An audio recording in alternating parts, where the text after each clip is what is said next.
এই শোনো না গো, আমাদের পুতুল ডায়েরি চ্যানেলটি সাবস্ক্রাইব করে পাশে থাকা বেল আইকনটি বাজিয়ে দিও প্লিজ।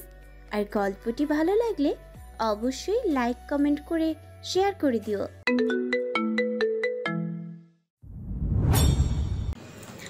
ঘুমন্ত সানিকে কোলে নিয়ে কোনো মতে আদ্র দরজায় বেল বাজালো। তখনই রুষা এসে দরজা খুলে দিল। আদ্র একটু ঝুঁকে দেখলো সাইমন আর ঋষভ ড্রয়িং রুমে বসে আছে। তা দেখে আদ্র বলল, ঋষভ, সাইমন, রুমে যা তোরা। আদ্রের কণ্ঠ শুনে ঋষভ এগিয়ে আসতে নিলেই, তোদের রুমে যেতে বলেছি, এখানে আসতে নয়। ব্যাপারটা বুঝতে পেরে ঋষভ বলল, সাইমনের বাচ্চা, চল ঘরে চল। আজীব তো, ঘরে যাব না কেন? আদ্র ভাই পিচ্ছিকে এনেছে নাকি, দেখবো না? না দেখবি না। কেন? ওইসব তোর মাথায় ঢুকবে না। আগে বড় হ, তো বড় হতে গেলে পিটার খেতে হবে। চল তোকে রুমে নিয়ে পিটার খাওয়াই, চল চল। বলেই ঋষভ সাইমনের কাঁধে হাত দিয়ে জোর করে রুমে নিয়ে গেল। তারা চলে যেতে আদ্র ভেতরে ঢুকলো। পিচির কি হয়েছে ভাইয়া? ও এভাবে? কুল, কিছু হয়নি। ডল তো ঘুমাচ্ছে। কি মিষ্টি লাগছে তাই না বল? ঘুমাচ্ছে? তাহলে তুই ওকে এভাবে আনলি কেন? ডেকে দিলেও তো চলে আসতে পারতো। দাঁড়া, আমি ডেকে দিচ্ছি। চুপ, ডাকবি না ওকে। ওমা, কেন? এত সাবধানে ওখান থেকে ঘুমন্ত অবস্থায় এনেছি তুই ডেকে দেওয়ার জন্য? রাবিশ। কি ওখানে থেকে মানে? ডল তো জানেই না ও এখন আমার কাছে আছে। মানে এই পিচ্ছি ভিজলো কি করে? আর ওর ড্রেস এভাবে? তোকে পরে বলবো, আগে ওকে চেঞ্জ করে দিবি। আর হ্যাঁ, হেল্প লাগলে মাম্মামকে ডেকে নে, ওকে? ভাইয়া, পিচি তো দুপুর থেকে কিছুই খায়নি, এখনো কি না খেয়ে ঘুমিয়ে পড়লো নাকি? আগে ওকে চেঞ্জ করিয়ে দে, তারপর আমি ওকে খাওয়ানোর ব্যবস্থা করছি।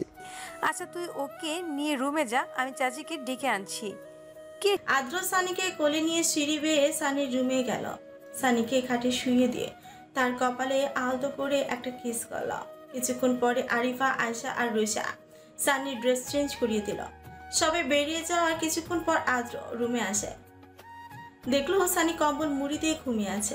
আদ্র দুষ্টু হেসে বলল, না খেয়ে তো ঘুমাতে দিচ্ছি না তোমায় ডল, দাঁড়াও, আবায়েগা মজা। আদ্র আস্তে করে সানির গা থেকে কম্বলটা টেনে নিল। এতে সানি কিছুটা নড়ে চড়ে ওঠে, চোখ বন্ধ অবস্থায় হাতড়ে কম্বলটা আবারও গায়ে জড়িয়ে নিল। আদ্র ছাড়ার পাত্র নয়, সে আবার কম্বলটা টান দিল। ঠিক আগের মতো করেই সানি আবার নিজের গায়ে জড়িয়ে নিল কম্বলটা। এবার আদ্র কম্বলটা নিয়ে একদম সোফায় নিয়ে রাখলো। এতে করে সানি কিছুক্ষণ হাতড়িয়ে কম্বলটা পাওয়ার বৃথা চেষ্টা করলো, কিন্তু কোনো লাভ হলো না। এসব দেখে আদ্র মিটিমিটি হাসছে। সানি এবার কুঁজো হয়ে শুয়ে পড়লো। তা দেখে আদ্র ভাবল, ব্যাপার কি, এত জ্বালাচ্ছি তবুও ডল উঠছে না? এমনটা তো হওয়ার কথা নয়। আদ্র এবার সানির বাহুতে হাত রেখে ডাক দেয়। আর বলতে পারলো না আদ্র, কারণ সানির গা জ্বরে পুড়ে যাচ্ছে। আদ্র তাড়াহুড়ো করে সানির কপালে হাত রাখলো। প্রচন্ড জ্বরে ভুগছে সানি। আদ্র কি করবে বুঝতে পারছে না। তাড়াতাড়ি করে সোফা থেকে কম্বলটা এনে সানির গায়ে জড়িয়ে দিল। সানিও উষ্ণতা পেয়ে আরামে ঘুমাতে থাকলো। আদ্রের মাথা হ্যাং হয়ে যাচ্ছে, কি করবে ভেবে পাচ্ছে না ও। সানির কাছ থেকে সরে গিয়ে নিজের চুল খামচে ধরে পুরো ঘরে পায়চারি করতে লাগলো। কি করে হলো এটা? হঠাৎ এত জ্বর কিভাবে এলো? আমার ডলের তো খুব কষ্ট হচ্ছে, ও তো সহ্য করতে পারবে না। কি করব আমি? অনেকক্ষণ ধরে ভাবার পরে আদ্র তাদের ফ্যামিলি ডক্টরকে কল করলো। Hello, doctor Ehsan? Yes, Adrian speaking. হ্যাঁ মিস্টার আদ্রিয়ান, এনি প্রবলেম? আপনার কণ্ঠ এমন উত্তেজিত শোনাচ্ছে কেন? অ্যাকচুয়ালি ডক্টর, আমার এক রিলেটিভের অনেক জ্বর, গা পুড়ে যাচ্ছে একদম। আপনি কি একটু আসতে পারবেন? নো মিস্টার আদ্রিয়ান, আমি এখন আউট অফ বাংলাদেশ। আমি কিছু মেডিসিন লিখে দিচ্ছি, আপনি এগুলো কন্টিনিউ করুন। নো নো নো, অবস্থা এতটাই খারাপ যে ও কিছু খাওয়ার মতো নয়। সেক্ষেত্রে মেডিসিন কি করে? ওকে, তাহলে আমি একটা ইঞ্জেকশন নাম বলছি, আপনি আনিয়ে নিন। আর আপনাদের ফ্যামিলি ডাক্তার হিসাবে এটা বলতে পারি যে সারমায়া মেডিকেলে পাবে, তো ও ইঞ্জেকশন পুশ করার নিয়ম জানে, আপনি ওকে দিয়ে পুশ করে নিন। ওকে ওকে ডক্টর, থ্যাঙ্কস এ লট। এরপর ডক্টর একটা ইঞ্জেকশনের নাম বলল। আদ্র রুম থেকে বেরিয়ে সাইমন আর ঋষভের রুমের দিকে গেল। দরজা খোলা থাকায় সহজেই ঢুকে গেল। রুমে গিয়ে দেখলো ঋষভ শিশির টিভি দেখছে, আর সাইমন ঋষভের পেটের উপর শুয়ে শুয়ে ফোনে গেম খেলছে আর বলছে, এইদিকে দিয়েন না, এইদিকে দিয়েন না, ওই যে স্টাম্বারের পিছনে যা যা যা। আরে শালা আমার সামনে চলে এসেছে, এই শুট কর তাড়াতাড়ি। এইসব দেখে আদ্রের মাথার রক্ত উঠে গেল। সে বলল, সাইমন, ইমিডিয়েট বন্ধ করে সব। ফার্মেসি থেকে একটা মেডিসিন লাগবে। নো, এখন কিছুই গেম, নো ভাই নো, এখন আমি কিছুতেই গেম ছেড়ে যাব না, যা হওয়ার হোক। সাইমন, আমারে মেরে ফেললেও গেম বন্ধ করব না। আমি একটা ইম্পর্টেন্ট ম্যাটার নিয়ে এসেছি আর তোরা গেম নিয়ে বিজি। What happen bro? এত রাতে ফার্মেসি কেন? তোর কি বদহজম হয়েছে? আরে তাহলে ফার্মেসি যাওয়া লাগবে না, আমার কাছে ওষুধ আছে, নিয়ে নে। Just shut up rubbish. আমার কিছু হলে আমি এখানে আসতাম না। ওইদিকে যা আর জিপ দিয়ে নে, না হলে কিল করবে। গো ফাস্ট। এদিকে সাইমনের এইসব দেখে আদ্র আর থাকতে পারলো না, তাড়াতাড়ি গিয়ে ওয়াইফাই লাইন অফ করে দিয়ে আবার ঋষভদের রুমে এলো। এইদিকে ওয়াইফাইটা কেটে যাওয়া নেট প্রবলেমের কারণে সাইমনের গেম অফ হয়ে গেল। দিস ইজ নট ফেয়ার ভাই, এইভাবে আমার গেম অফ করার কোনো মানেই হয় না। সাইমনের বাচ্চা, অফ যা। কি ব্যাপার ব্রো, এত হাইপার হয়ে আসছিস কেন? কি সমস্যা তোর? পেট ব্যথা করছে? কি পেট ব্যথা? ও মাই গড ভাই, কবে, কখন, কিভাবে? এত বড় গুড নিউজ তুই এখন দিচ্ছিস? আরে তাহলে ফার্মেসি কেন? অ্যাম্বুলেন্স ডাক। স্টপ ইট ইডিয়েট, আমার কিছুই হয়নি। ওদিকে আমার ডল জ্বরে কাতরাচ্ছে আর তোরা আমাকে নিয়ে মজা করছিস। ডল না মানে পিচির কি হয়েছে? পিচির? সানির কথা শুনে এবার সিরিয়াস হলো, দুজনেই উঠে দাঁড়ালো। পিচ্ছির কি হয়েছে তুই আগে বলবি তো। জ্বরে কাপ পুড়ে যাচ্ছে ওর, ডক্টর ওষুধের নাম দিয়েছে, এটা আনা রাখবে। বলেই আদ্র হাতে থাকা কাগজটা ঋষভের হাতে দিল। এটা তো হাইপার হওয়ার ইনজেকশন। এটা নিয়ে আয় কুইক। আমি যেতাম কিন্তু ডলকে একা ছাড়াটা ঠিক হবে না, তাই। আচ্ছা যাচ্ছি। ঋষভ চল। ওরা দুজনেই চলে গেল ঔষধ আনতে। আদ্র গেল শারমায়ার রুমে, দরজা নক করতে শারমায়ার দরজা খুলল। কি হয়েছে ভাইয়া? এত রাতে এখানে তুই? কোনো দরকার আছে? হ্যাঁ, তুই আমার সাথে একটু চল। কোথায়? ডলের রুমে একটা ইনজেকশন পুশ করতে হবে, খুব জ্বর এসেছে ওর। কি পিছিয়ে জ্বর এসেছে? আচ্ছা চল তো দেখি। বলেই ওরা হাঁটা ধরল। তখনই আয়েশা আর আরিফা তাদের সামনে এসে বলল, কিরে তুই এখানে? তুই তো মামুনকে ডাকতে গিয়েছিলি, ও উঠেছে? আমি ওর খাবার বেড়ে দেই। মাম্মাম, ডলের জ্বর এসেছে, তোমরা চলো আমার সাথে। এরপর সবাই সানির রুমে পৌঁছালো। কিছুক্ষণ পরে ঋষভ আর সাইমন ইনজেকশন নিয়ে এলো। শারমায়া ওটা সানির বা হাতে পুশ করে দিল। আমি জানতাম মেয়েটা এমন কিছু একটা বাঁধাবে। কি দরকার ছিল অতক্ষণ ধরে শাওয়ার নেওয়ার? শাওয়ার? হ্যাঁ, দুপুরে ওই ঘটনার পরে রুমে এসেই যে শাওয়ার নিয়েছে সেটা আমি দেখেছি। আমি তো প্রায় 1 ঘন্টা পরে এসে দেখি ও তখনও শাওয়ারই নিচ্ছে। আবার ওই ভেজা জামায় কতক্ষণ ছিল কে জানে। কতক্ষণ মানে? ও তো ওই জামা নিয়েই বাড়ি থেকে বেরিয়েছিল, দেখোনি? ফেরার পরে ওই সাদা জামাটায় গায়ে ছিল। কি? তার মানে ডল ওই ভেজা শরীরে বাড়ি থেকে বেরিয়েছে? মনে তো হয় তাই। এটা তুমি ঠিক করোনি সানি, এর মাসুল তোমাকে দিতেই হবে। আদ্রের রাগ চরম পর্যায়ে পৌঁছে গেছে। ওর ভাবতেই রাগ লাগছে যে ওর ডলকে, ওই আবেদনময়ী রূপকে কে না কে দেখেছে। আদ্র, আমি তো রাগের কারণটা বুঝতে পারছি, কিন্তু তুই মামুনকে কিছু বলবি না। হয়তো তখন ওর মাথা ঠিক ছিল না, তাই অমন করে ফেলেছে। এমনিতেই তোর এই ব্যবহারে মেয়েটা কষ্ট পেয়ে বাড়ি থেকে বেরিয়ে গেছে, আর আমি ওকে হারাতে চাই না। আদ্রের মনে পড়লো তখনকার সেই খবরের কথা, সানির সেই কথাগুলো, যার দ্বারা ও নিজের মৃত্যু কামনা করেছে। না, তুমি আমার কারণে নিজের মৃত্যু কামনা করেছো, এটা আমি কিছুতেই হতে দেব না। তোমাকে আমি এতটা কষ্ট দিতে পারবো না, কিন্তু এর মাসুল তোমাকে দিতেই হবে ডল। আমাদের এখন পিচিকা একা ছাড়া উচিত, রেস্ট নিকো। আমি ডলকে একা রেখে যাব না। এটা হয় না আদ্র। আচ্ছা ভাবি, তুমি না হয় আজ রাতে মামুনির সাথেই থাকো। হ্যাঁ আরিফা, তুমি থেকে যাও ওর কাছে, কিছু দরকার হতে পারে।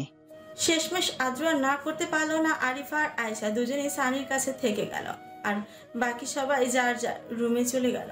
পরদিন সকাল, রাতে প্রায় 10-12 উপর আদ্র সানির রুমে এসেছে। আদ্রের কাণ্ড দেখে আরিফা আর আয়শা সিরিয়াস টাইমও মিটিমিটি হাসে।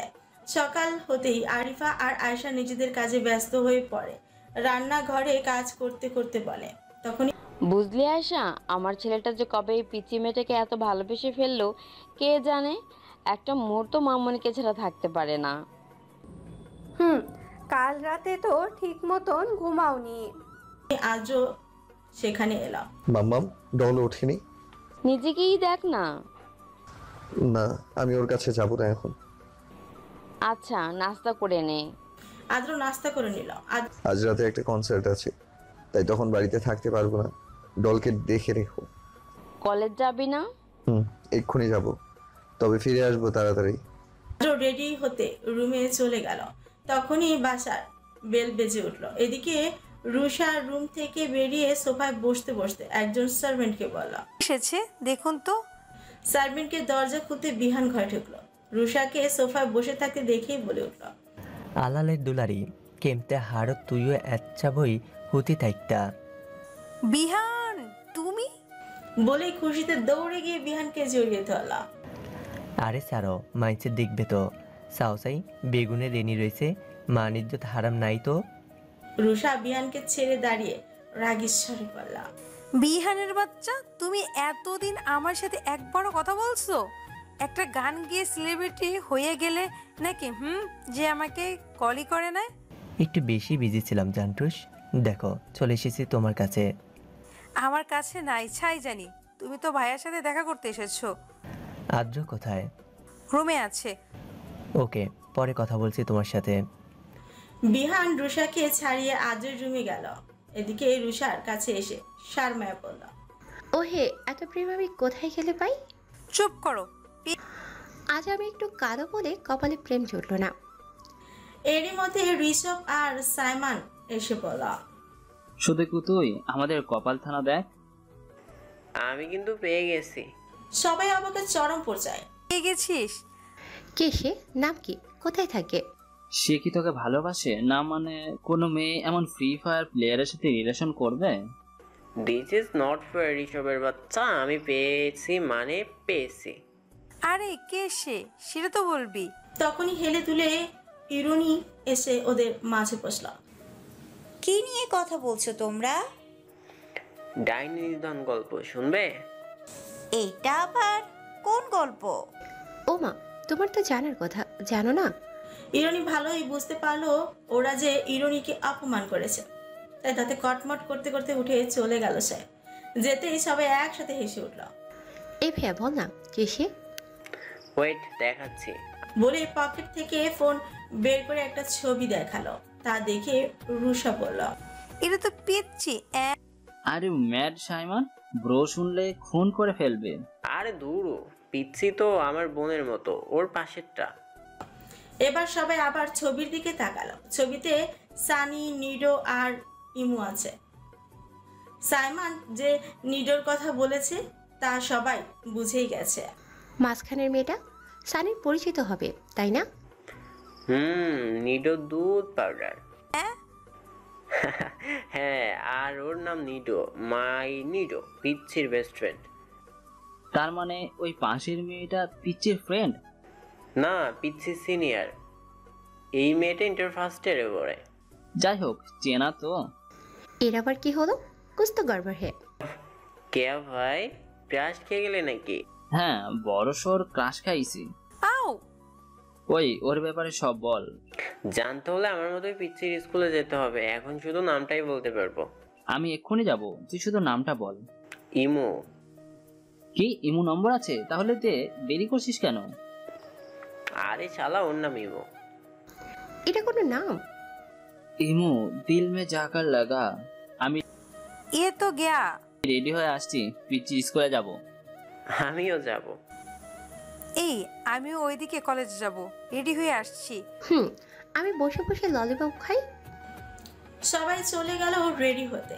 ড্রয়িং রুমে তেমন কেউ নেই। আয়শা আর আরিফা রান্নাঘরে, রফিক আর সেলিম অফিস গেছে। শফিকের তেমন কাজ নেই অফিসে, তাই সে যায়নি। 5 মিনিট পরে ধীরে ধীরে সিঁড়ি রেলিং ধরে নিচে নেমে আসছে সানি। পরনে তার স্কুল ড্রেস, কাঁধে স্কুল ব্যাগ, শরীরের অবস্থা খুব একটা ভালো না, হাঁটার শক্তিও নেই তেমন। টাল সামলাতে না পেরে পড়ে যেতে নিলেই শফিক তার হাত ধরে ফেলে। মামুনি, এখন স্কুল কেন যাচ্ছ? তোমার শরীর তো ভালো নেই, জ্বর কমেছে? কমেছে আঙ্কেল, আর স্কুলে যাওয়া উচিত। আমি ক্লাস মিস দিতে চাই না। তাই বলে এই অসুস্থ শরীরে? একটু নিচে নিয়ে চল না আঙ্কেল। সানির এমন অনুরোধে শফিকে না করার ক্ষমতা নেই। সে সানিকে ধরে ধরে ডাইনিং টেবিলের চেয়ারে নিয়ে বসালো। আরিফা, কোথায় তুমি? এদিকে এসো। আরিফা রান্নার রুম থেকে বেরিয়ে এসে দেখলো সানি বসে আছে। উঠে গেছিস মামুনি? শরীর কেমন আছে?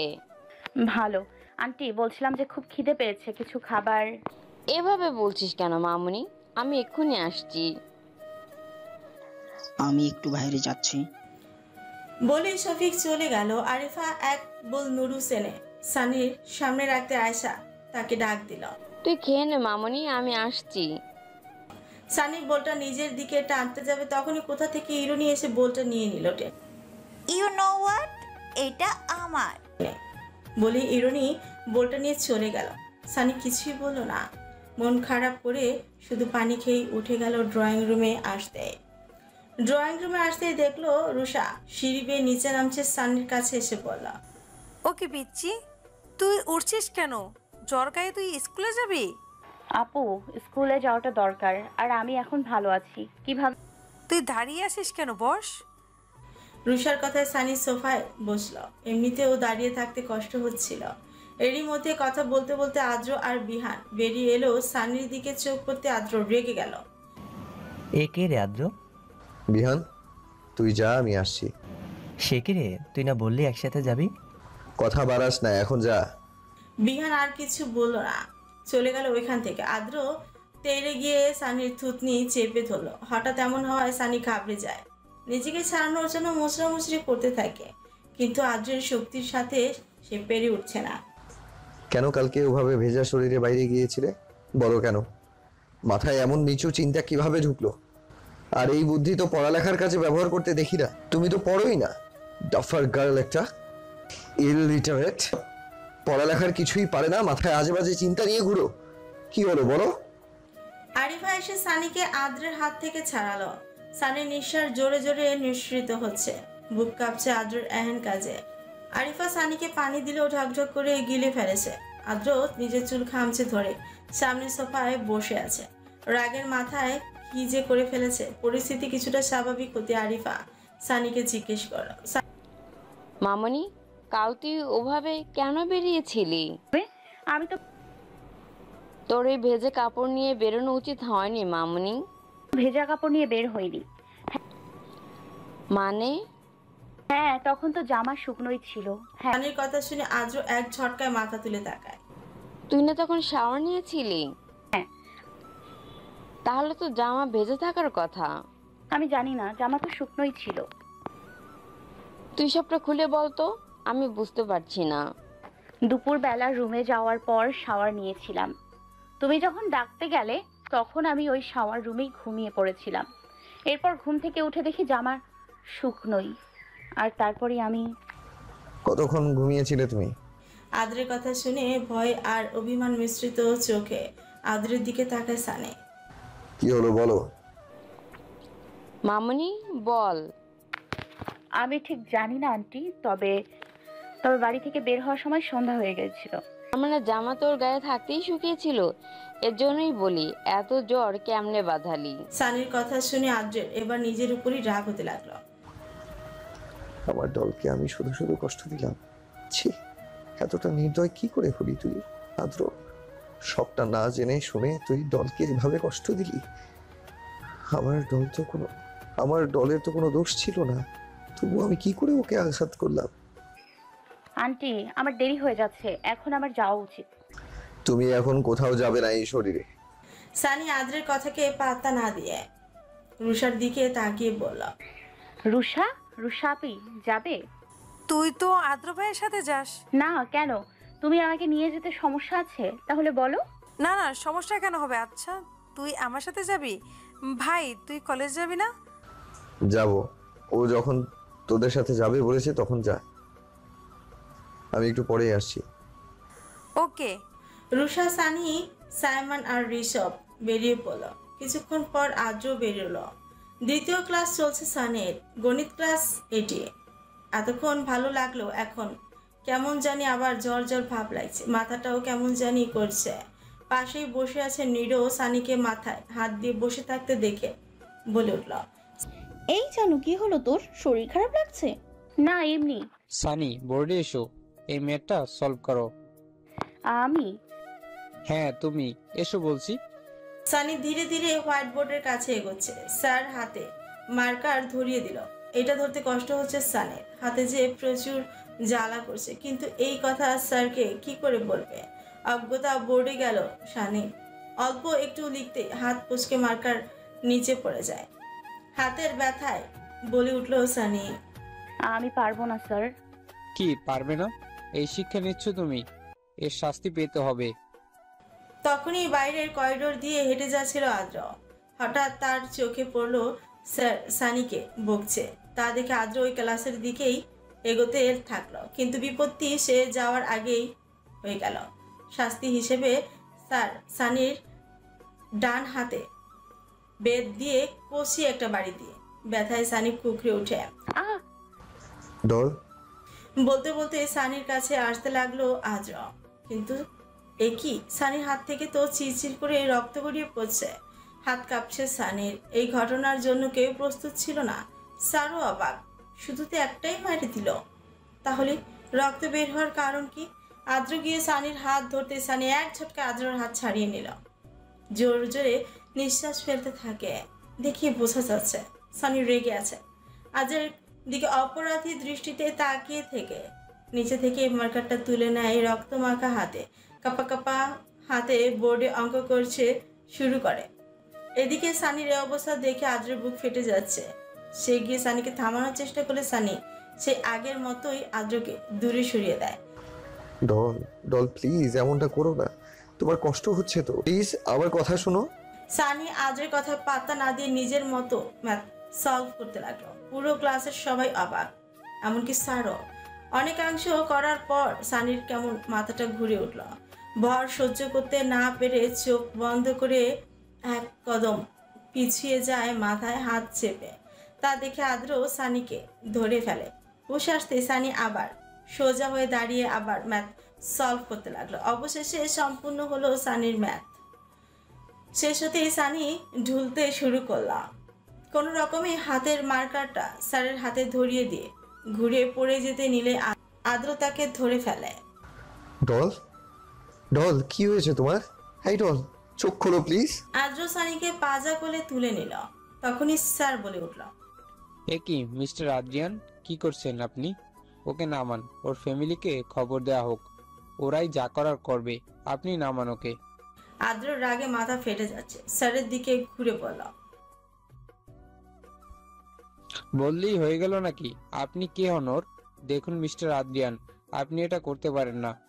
এখানে অসুস্থ হয়ে পড়ে আছে আর আপনি ফ্যামিলি নিয়ে পড়ে আছেন, রাবিশ। এদের চেঁচামেচি শুনে প্রিন্সিপাল এলেন। কি হয়েছে কি ক্লাসে এত চেঁচামেচি কেন? আরে এ কি হলো ওর? সাইন কি হয়েছে? স্যার ওকে ইমিডিয়েট চিকিৎসা করাতে হবে, হাত থেকে রক্ত পড়ছে ডলের। তুমি ওকে মেডিকেল হলে নিয়ে যাও, ওখানে ডক্টর আছেন। আদ্র সানিকে নিয়ে কলেজের মেডিকেলে ছুটে গেলেন। এটি কলেজেরই একটি হল রুম। কোনো মেডিকেলি প্রবলেমের জন্য বরাদ্দ এটি। আদ্র সানিকে নিয়ে এখানে আসছে। ডক্টর সানির হাত ব্যান্ডেজ করে দিল। আদ্র সানিকে নিচের থেকে আলাদা করছেই না, এখনো কোলেই রেখে দিয়েছে। মিস্টার আদ্রিয়ান, ওকে শুয়ে দিন না বেডে। No, she is okay in there. I know she is okay, but আপনার কষ্ট হচ্ছে না? হচ্ছেই তো, তবে আমার এই ডলের এই অবস্থা দেখে কি হয়েছে ও ডক্টর? দেখুন, ও হয়তো সকাল থেকে কিছু খায়নি, তাই মাথা ঘুরে গেছে আর জ্বরও এসেছে। কোনো কিছু নিয়ে টেনশনে ছিল কি বা ভয় পেয়েছিল? Yes doctor, but now I can't say this matter. আচ্ছা ডক্টর, ইদানিং ও একটু বেশি অসুস্থ হয়ে যাচ্ছে, আর বারবার এই জ্ঞান হারাচ্ছে। দেখুন, ওর এই জ্ঞান হারানোটা আগে থেকেই। কোনো কিছু নিয়ে বেশি চিন্তা করলে বা ভয় পেয়ে গেলে হিতাহিত জ্ঞান ওর হারিয়ে ফেলে। ওর ব্রেন এত প্রেশার নিতে পারে না, তাই এমন হয়। আর আই থিঙ্ক ওর এই রোগটা জন্মগত নয়, কোনো এক কারণে, মানে হয়তো অতীতে এমন কিছু একটা হয়েছে যে ও তখন নিজের জ্ঞান শূন্য হয়ে গিয়েছিল। একটু বেশি শক জাতীয় কিছু। কি হতে পারে doctor? I don't know, but কিছু তো একটা হয়েছে। ওর বাবা মায়ের মৃত্যু? এক্সাকলি, হয়তো এই বিষয়টাই ওকে এমন করে তুলেছে। যাই হোক, আমি মেডিসিন দিয়ে দিচ্ছি, ওর ফ্যামিলি মেম্বারের এটি দিয়ে দিবেন। আমি ওর মেইন গার্জিয়ান। এটা কি করে? She is my would be wife. What, are you mad? Yes, only for her. দেখুন, ও এখনো বাচ্চা। এখন যদি আপনি ওকে বিয়ে করেন তাহলে আপনার বিরুদ্ধে লিগ্যাল স্টেপ নেওয়া হবে। আপনি ভুল বুঝছেন। ও প্রাপ্তবয়স্ক না হওয়া পর্যন্ত ওর কোনো ক্ষতি আমি করব না। গুড, আপনার ডিসিশনকে আমি সমর্থন করছি। আমরা কি এখন যেতে পারি? অবশ্যই। আর ওকে কিছু খাইয়ে দেবেন জ্ঞান ফিরলে। ওকে। আদ্র সানিকে নিয়ে তার গাড়িতে বসালো, তারপর দরজা বন্ধ করে আবার স্কুলে গিয়ে প্রিন্সিপালের সাথে দেখা করলো। স্যার, আমি সানিকে নিয়ে যাচ্ছি। ওকে আদ্র, তোমার আর সানির সম্পর্কে কথা যদি আমি জানি, তুমি তো বারণ করলে কাউকে কিছু জানাতে না। আজকের ঘটনার পরে অনেকেই অনেক কিছু জিজ্ঞেস করেছে, কি বলবো এখন? যে যাই বলুক, আমি কাল কথা বলবো। এখন আমার ডলের পাশে থাকাটা জরুরি, তাই আমি সবার সাথে কালকে কথা বলবো। আর স্যার, এই বিষয়ে ডল যেন না কিছু জানে, please. Okay, you don't worry, তুমি যাও। আর হ্যাঁ, ওকে যেন সুস্থ দেখি আমি। Okay sir, bye. বলে আদ্র হনন করে গিয়ে গাড়িতে উঠল। গাড়ি স্টার্ট দিয়ে চালাতে শুরু করলো। কিছুক্ষণ পরে সানি পিটপিট করে চোখ খুলল। এইদিক ওইদিক তাকিয়ে দেখলো সে গাড়িতেই আছে। পাশে তাকাতেই দেখলো আদ্র সামনে তাকিয়ে গাড়ি চালাচ্ছে। আমাকে কোথায় নিয়ে যাচ্ছেন? গাড়ি থামান, আমি নামবো। তোমার জ্ঞান ফিরেছে? গুড। এখন তুমি চুপচাপ থাকো, না হলে আরো অসুস্থ হয়ে পড়বে। আমি বলেছি গাড়ি থামাতে, নামবো মানে নামবো আমি। ডল, তোমাকে বলেছি না রেস্ট নিতে, এমন চেঁচাচ্ছ কেন? চাই না আমার রেস্ট, আপনি গাড়ি থামান।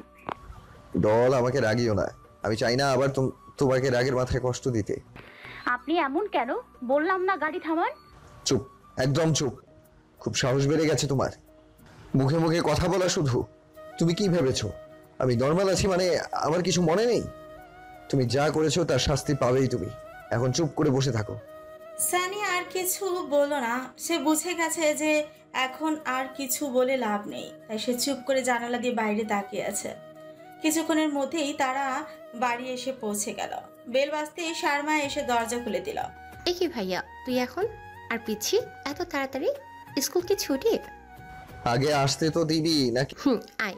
আদ্র সানির হাত ধরে ভেতরে ঢুকলো। দেখলো সেখানে আয়শা আর আরিফা সোফায় বসে অয়ন্তীর বিয়ের কার্ড নিয়ে কিছু একটা দেখছে। ইরনি সোফায় বসে সামনে থাকা টেবিলের উপর পা তুলে বসে পাকোড়া খাচ্ছে আর টিভিতে একটা সিনেমা দেখছে। আদ্র আর সানিকে এই সময় দেখে সবাই অবাক। আদ্র সানিকে নিয়ে ইরনির পাশের জায়গায় দেখিয়ে বলল, বসো এখানটায়। কিন্তু সানি আদ্রের হাত ছাড়িয়ে আরিফার পাশে গিয়ে বসলো। আদ্রও ভাবতে লাগলো, বাবারে, এত রাগ যে তার পাশেই বসবে না। যাক, আমার পিচ্ছি পুতুলটা তাহলে আমার মতোই ভালোই জমবে, বাট এত রাগ। কি রে আদ্র, মামনিকে এত তাড়াতাড়ি নিয়ে এলি যে? আর তোর কলেজে কাজ নেই? তা তোমার আদরের মামুনিকেই জিজ্ঞেস করো ক্লাসে কি অঘটন ঘটিয়েছে। আমি ওর সাথে কথা বলছি না, তাই পারবো না। আন্টি তুমিও? বুঝলাম। কি বুঝলি তুই? আমি আবার তোমরা যে আমাকে এখানে দেখে সহ্য করতে পারছো না তা। সানির কথা শুনে সবাই অবাক দৃষ্টিতে তাকালো তার দিকে। আর ইরনি তার পৈশাচিক হাসি দিচ্ছে নীরবে। সানি এবার আস্তে করে আরিফার পাশ থেকে উঠে দাঁড়িয়ে মাথা নিচু করে বলল, আসলে আমি ওনার সাথে আসতে চাইছিলাম না, উনি আবার নিয়ে এলেন। আমি তো কালই চলে গিয়েছিলাম, কিন্তু আবার সেই এখানে আসতে হলো। আর বলতে বলতে সানির চোখ বেয়ে নোনা জল গড়িয়ে পড়তে লাগলো। সবাই অবাক দৃষ্টিতে তাকিয়ে আছে সানির দিকে, কারণ আজ পর্যন্ত সানি কখনো এমন করে কথা বলেনি। মেয়েটার মনে যে এতটা কষ্ট লুকিয়ে আছে তা এতদিন বুঝেইনি কেউ। আসলে আমার কপালটাই এমন, যেখানে যাই সেখানেই কারো না কারোর ক্ষতি করে দিই। সানি এবার বা হাতের তালু দিয়ে চোখের পানি মুছে হালকা হাসলো। তোমরা চিন্তা করো না আন্টি, আমি এক্ষুনি চলে যাচ্ছি। তোমরা আমার ওপর নারাজ হয়েও না প্লিজ, আমি আর তোমাদের কষ্ট দিব না। বলেই পেছনে ঘুরে এক পা এগোতে আরিফা তাকে আটকানোর জন্য তার ডান হাতটা খপ করে ধরতে সানি ব্যথা আহ করে কুকিয়ে উঠল। তা শুনে আরিফা চিন্তিত স্বরে বলল, কি হলো তোর? আদ্র দৌড়ে এসে সানির হাত উপরে তুলে উত্তেজিত গলায় বলল, আছো তুমি ডল? বেশি ব্যথা পেয়েছো? কি হলো আমায় বলো। আমার লাগেনি, আমার হাতটা ছেড়ে দিন স্যার, আমাকে যেতে হবে। কোথায় যাবি তুই? আর এমন করছিস কেন? কি হয়ে গেছে তোর? জান নিয়ে নিব আর একবার যাওয়ার কথা বলতে। তোর হাতে ব্যান্ডেজ কেন? আদ্র, কি হয়েছে ওর হাতে? কিছু হয়নি, এটা এমনি। তুমি চিন্তা করছো কেন? তুই একদম চুপ থাক, আমার কথা শুনিস। যে আমি তোর কথা শুনবো? মাম্মাম, তুমি ওর উপর রেগে আছো কেন? ওকে জিজ্ঞেস করো তো সকালে ঠিকমতো খেয়েছে কিনা। এই কথা শুনে আদ্র সানির দিকে অবাক চোখে তাকায়, আর অন্যদিকে ইরনি একটু ভয় পেয়ে যায়। মানে কি? সকালবেলায় ও তো বললো নুডলস খেয়েছে। মিথ্যে বলেছে ও, আমি জানি ও খায়নি। না আন্টি, আসলে থাক, আর মিথ্যা বলতে হবে না। তুই যদি ওই নুডলসটা খেতি তাহলে রোলটা ইরুনির রুমে কি করে গেল? ডল, মাম্মাম যা বলছে তা কি সত্যি, নাকি ইরুনি কোনোভাবে আবার? না না, আমি আপুকে দিয়েছিলাম, খেতে ইচ্ছে করছিল না তাই। আমার কেন জানি মনে হচ্ছে তুমি ইরুনিকে বাঁচাতে চাইছো, কিন্তু কেন? তোর খিদে পায় না বুঝি? হ্যাঁ তো, কাল দুপুরেও না খেয়ে বেরিয়ে গেলি, রাতেও জ্বরের কারণে তোর খাওয়া হলো না, আর সকালেও তুই খেলি না। এভাবে বেখেয়ালি ভাবে চললে হয় নাকি? আমি ঠিক আছি তো কাকিয়া। আচ্ছা, এখন থাক ওসব। পিছি, এখন তো কিছু খাবে নাকি? ডল, তুমি রুমে যাও, ফ্রেশ হয়ে নিচে এসো, চেঞ্জ করে নিও। আর হ্যাঁ, হাতে একদম পানি লাগাবে না, ওকে? সানি হাসূচক মাথা কাত করল। তার চোখে এখনো পানি। আদ্র আস্তে করে গিয়ে তার দুহাত সানির গালে আগলে ধরল। বৃদ্ধাঙ্গুল দিয়ে সানির চোখে মুখের পানি মুছিয়ে দিয়ে আদুরে গলায় বলল, কি হয়েছে আমার ছোট্ট পুতুলটার? কাঁদছো কেন তুমি? কষ্ট হচ্ছে তোমার? সানি না বোধক মাথা নাড়ে। আমাকে বলবে না? রাগ হয়েছে আমার উপর? সরি না পুতুলটা, মাফ করে দাও এই বান্দাটাকে। আমি তো রেগে নেই আপনার উপর, আর আমি রেগে কেন থাকবো? আপনি তো ঠিকই বলেছেন, যত দোষ সব আমারই। আমি বেশি দুষ্টুমি করি। কাল ইরুনি আপুকে ওইভাবে ধরাটাও ঠিক হয়নি আমার। আর আমি আপনাদের সবার মাঝে থেকে এটাই ভুলে গিয়েছিলাম যে আমি এখানে একজন আশ্রিতা ছাড়া আর কিছুই না। ডল, কি বলছো তুমি এসব? আমি ঠিকই বলছি, আমি সত্যি বলছি। আর ফিরবো না কখনো, অনেক দূরে চলে যাব। থাকতে না পারলে আমার মায়ের কাছে ডল, আর কখনো এই কথা মুখে আনবে না আমার দিব্যি। বলেই সানিকে নিজের বুকে জড়িয়ে নিল আদ্র, যেন ছেড়ে দিলেই পালিয়ে যাবে। কিছুক্ষণ পর সানি শান্ত কণ্ঠে বলল। সানির কথা শুনে আদ্র অবাক হয়ে সানিকে ছেড়ে তার দিকে তাকালো, মনে মনে বলল, আমার পুতুলটার তাহলে অভিমান হয়েছে আমার উপর, তাই এত কিছু। পুতুল রানী, তোমার রাগ এই তোমার পচা লোকটাই ভাঙাবে, আই প্রমিস ইউ। আদ্র, এখন থাক ওসব, ওকে তো কিছু খেতে হবে।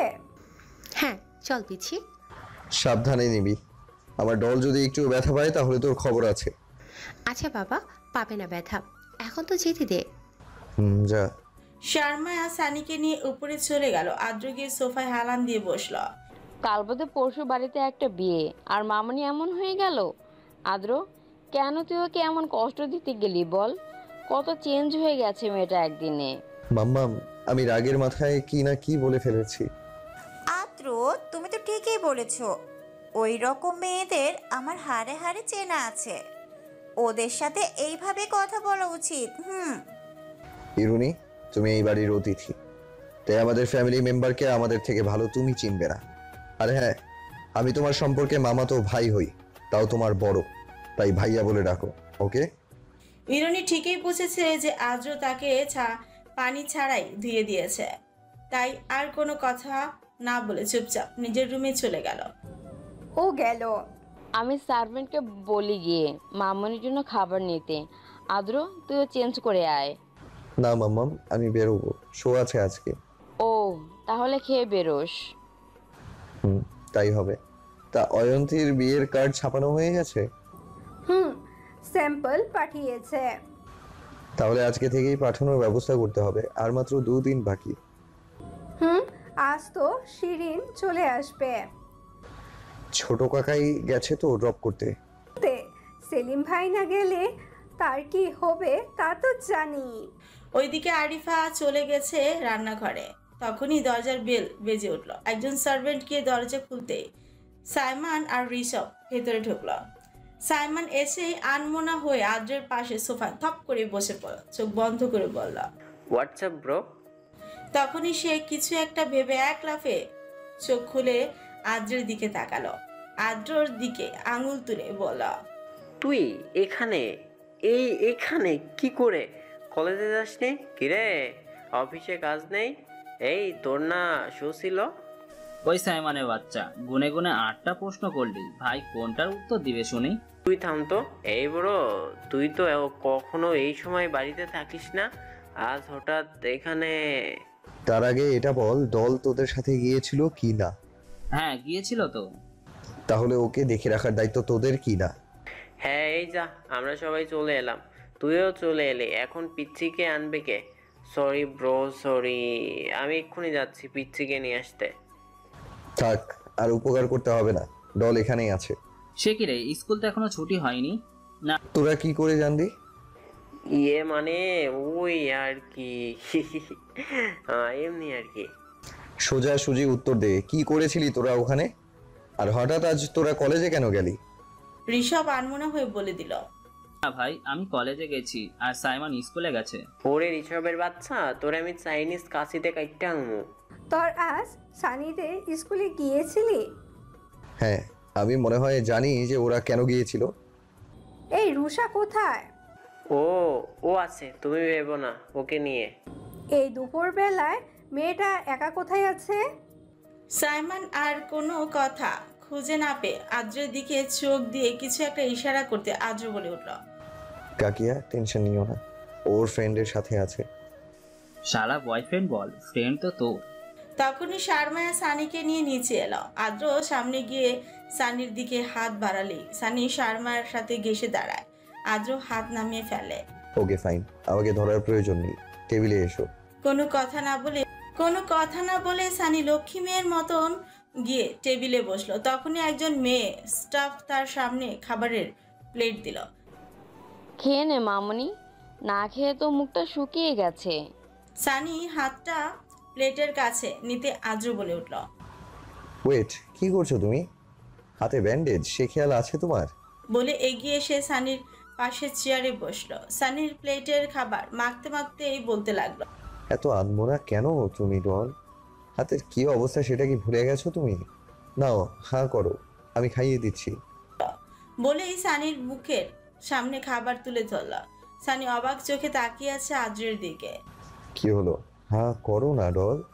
সানি এবার আস্তে করে হাঁ করলো আর আদ্র তার মুখে খাবার পুরে দিল। ঘোরের মধ্য থেকে সানি খেতে লাগলো। এদিকে আদ্র সানির কোমল অধরে নেশায় হারাতে লাগলো। খাওয়ানোর সময় আদ্রের আঙুলগুলো বারবার সানির অধরে স্পর্শ করছে। তখনই আদ্রের হার্ট বিট বেড়ে যাচ্ছে। ওইদিকে বাকিরা বাড়ির আদ্রের এমন কেয়ারিং রূপ দেখে মিটিমিটি হাসছে। খাওয়া শেষ হলে আদ্র নিজেও খেয়ে নেয়। তারপর সানিকে রুমে দিয়ে এসে নিচে নামে বাইরে যাওয়ার উদ্দেশ্যে যাওয়ার সময় বলে, ঋষভ, সাইমন, কার্ডগুলো যেন আজকের মধ্যে দেয়া হয়ে যায়। আর পরশু মেহেদি সঙ্গীত হবে, তাই কালকের মধ্যে সব শপিং কমপ্লিট করতে হবে। যা করার করে নিস। সে কে রে? শপিং এ তুই থাকবি না? দরকার পড়লে যাব, নো প্রবলেম। যেতেই হবে, আর পিচ্ছিকেও তো সামলাতে হবে, তাই না? ওকে ফাইন, আমি কালকে কোথাও যাব না, তোদের সাথে শপিং এ যাচ্ছি। হ্যাপি? ইয়ে, মাম্মাম আসছি আমি, ফিরতে দেরি হবে, শো আছে। আদ্র চলে যায়, আরিফা আর আয়শা চলে যায় তাদের মতো কাজ করতে। বিয়ে বাড়ি বলি কথা, কাজ না করলে হয় নাকি? এদিকে সাইমন আর ঋষভ গিয়ে সোফায় বসতে শারমায়া গিয়ে তাদের মাঝখানে বসল। কি রে, কেমন পটালি শুনি? তোকে কেন বলবো? পিচ্ছি একা আছে, যা ওর কাছে যা। ও হ্যাঁ, তাই তো। তবে আমি একা কেন যাব? তোরও যাবে, আর যা কথা হবে পিচ্ছির সামনে হবে। বলেই দুহাতে দুজনকে টানতে টানতে সানির রুমের দিকে গেল। পিচ্ছি ভেতরে ঢুকতেই সানি দেখলো পড়ার টেবিলে বসে বসে পড়ছে। শারমার কথা শুনে পেছনে ফিরে তাকায়। আপি, ভাইয়া, তোমরা আসো। তুই এই সময় পড়তে বসেছিস কেন? এমনি ভাইয়া, ভালো লাগছিল না, তাই একটু। এই আমাদের একটু টিপস দিস তো, কিভাবে এত এত পড়তে হয়? সাইমনের কথা সবাই হালকা হাসল। ছাড় তো এসব কথা। এই পিচ্ছি, তুই কি জানিস আজকে এরা তোর স্কুলে কেন গিয়েছিল? কিছু কি দেখেছিস? জানি না তো, তবে দেখলাম ঋষভ ভাইয়া ইমু আপুর সাথে কি যেন কথা বলছে, বাট কিছু শুনলাম না। ও আচ্ছা, আর ওই গর্ধবটা? সাইমন ভাইয়া তো। সমুর বাচ্চা, তোরে তো আমি। বলেই শারমাকে উড়াধুরা মারতে লাগলো। সানি ভাইয়া, আপু ব্যথা পাচ্ছে তো, এবার ছেড়ে দাও। এর কথায় সাইমন শারমাকে ছেড়ে দিল। তোকে তো পরে দেখে নেব। আচ্ছা, ভালো কথা, রুষা এখন আসে নাই যে? তোর বোন যে প্রেম লীলা চালাচ্ছে, তার থেকে কি আসবে এত তাড়াতাড়ি? কি বলছো তোমরা? আরে রুষা তার বয়ফ্রেন্ডের সাথে আছে, এটাই। তার মানে কয়দিন পরে রুষা আপু বিয়ে? এই না না না, তার তো এখনো কেউ জানে না আমরা ছাড়া। শালা বেআইনের আর কাজ নাই, আদ্রার ফ্রেন্ড হয়ে তার বেআইনের সাথেই থাকে। কি কপাল দেয়। এই সমু, বোরিং লাগছে, ফ্রিজ থেকে আইসক্রিম নিয়ে আয়। না, পিচ্চির জ্বর, সে খেয়াল আছে? তাহলে চকলেট? আমি এখন কিছু খাবো না, তোমরাই খাও। এই পিচ্ছি, কি হলো তোর? আজকাল এমন করছিস কেন? কিছু হয়নি তো, আমি তো ঠিকই আছি। না, তুই ঠিক নেই, আগের মতো হাসছিস না তুই, কেমন যেন গোমরা মুখ করে আছিস। এর কথাই খারাপ লেগেছে? না, সে কি ভুল কিছু বলেছে নাকি যে আমার খারাপ লাগবে?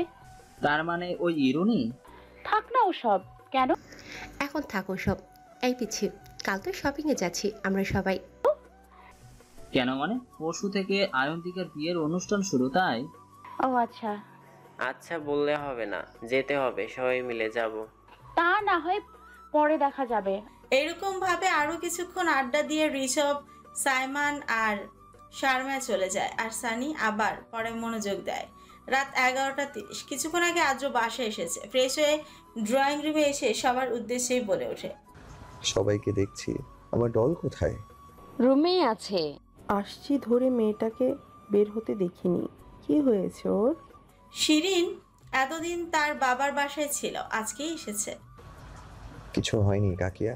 আর তোমরা ওকে একা কেন রেখেছো? এখানে আনলে তো একটু হাসি খুশি থাকতো। আমি ডেকেছিলাম, ও বলল আসবে না। আমি ডিনারের ব্যবস্থা করছি। আয়ন্তিমা, ওকে একটু ডেকে আয় তো। বনু তুই বস, আমি যাচ্ছি।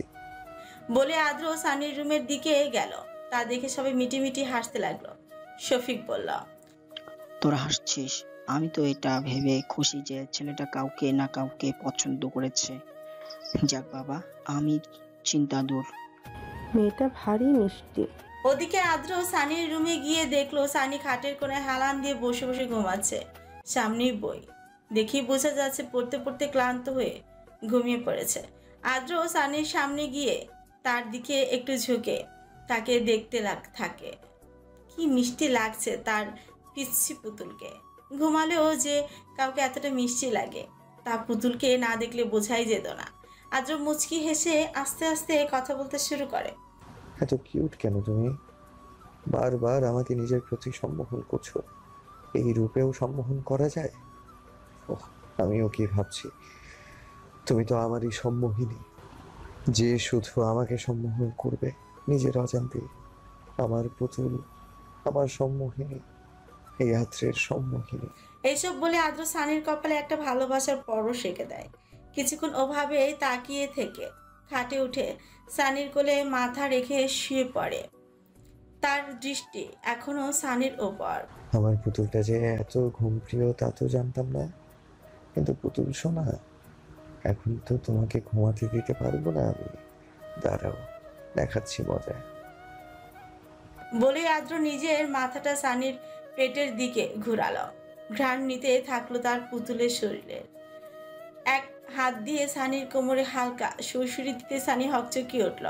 সোজা হয়ে বসতে আদ্রকে এই অবস্থা দেখে চমকে উঠেছে। আপনি এখানে এই অবস্থায় কি করছেন আপনি? মাতাল হচ্ছি আমি তোমার নেশায়। কি বলছেন এসব? আপনি উঠুন প্লিজ, আমার কেমন জানি লাগছে। সানির কথা আদ্র হালকা হাসে, আবার সোজা হয়ে শুয়ে সানির মুখের দিকে তাকিয়ে বলল, এখন ঠিক লাগছে? আপনি এখানে কেন শুয়েছেন? রুমে গিয়ে আরাম করুন। আমি তো এইভাবেই আরাম পাচ্ছিলাম, তো আরাম করতেই দিলে না। এটা কোনো কথা? আপনি যেভাবে শুয়েছিলেন আমার তো দম বন্ধ হয়ে আসছিল। মানে এই চোখতেই দম বন্ধ? আল্লাহ, আমার কপালে কি আছে কে জানে। এই না, ভাবছি এই সামান্য ব্যাপারে দম বন্ধ হলে আরো সিরিয়াস ম্যাটারে কি হবে।